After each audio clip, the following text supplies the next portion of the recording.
جب ہم میں سے کسی کو خطرہ یا کوئی مسئلہ درپیش ہوتا ہے تو وہ حقیقت میں ہم سب کے لیے خطرہ ہوتا ہے۔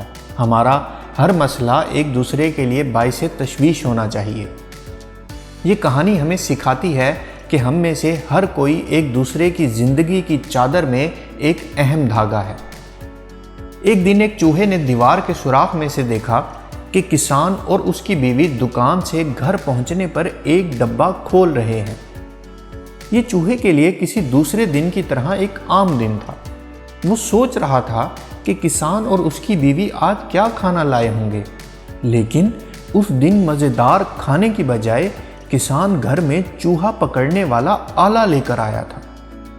پریشانی کے عالم میں گودام کی طرف بھاگتے ہوئے چوہے نے سب کو خبردار کیا کہ گھر میں ایک چوہا پکڑنے والا آلہ ہے۔ مرغی نے کرہاتے اور کھرچتے ہوئے اپنا سر اٹھایا اور چوہے سے کہا، یہ تمہارے لیے شاید بہت تشویشناک بات ہو، لیکن میرے لیے یہ آلہ کوئی اہمیت نہیں رکھتا، اس لیے میں اس سے پریشان نہیں ہو سکتی۔ چوہا غمزدہ ہو کر بکری کی طرف متوجہ ہوا اور اس سے کہا، گھر میں چوہے پکڑنے والا آلہ ہے۔ بکری نے ہمدردی کا اظہار کیا اور اس سے کہا، مجھے بہت افسوس ہے، لیکن میں اس کے بارے میں تمہاری کچھ مدد نہیں کر سکتی۔ پھر چوہا گائے کی طرف متوجہ ہوا جس نے سب کچھ سنا اور مذاق بناتے ہوئے کہا، اوہ چوہا پکڑنے والا آلہ، پھر تو مجھے شدید خطرہ لاحق ہے۔ چوہا گائے کی بات سن کر گھر واپس آیا، اپنا سر جھکا لیا اور پریشانی میں سوچتا رہا کہ شاید اسے اب اکیلے ہی کسان کے اس آلے سے نمٹنا پڑے گا۔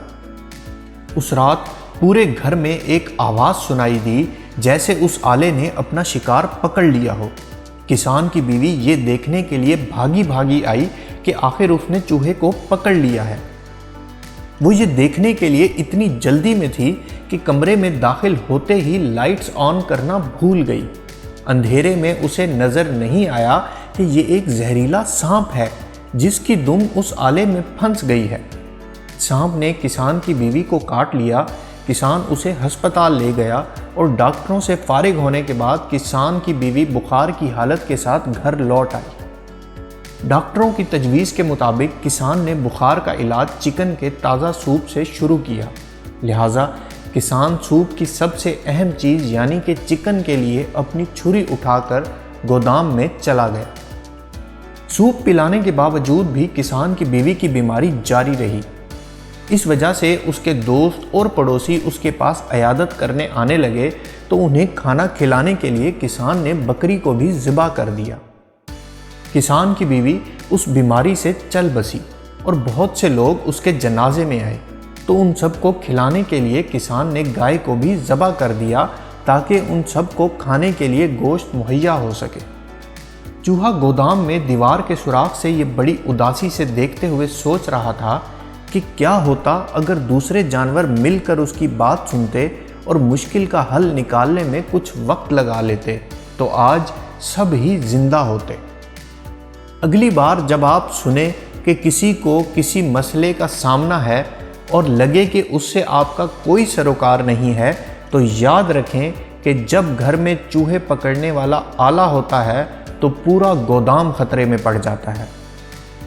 اسی طرح کام یا دوسرے ماحول میں ایسے حالات پیدا ہوں گے جب آپ کی ٹیم کے اراکین آپ کی بات نہیں سنیں گے، کیونکہ آپ جو کچھ انہیں بتائیں گے وہ اس وقت ان کا مسئلہ نہیں ہوگا۔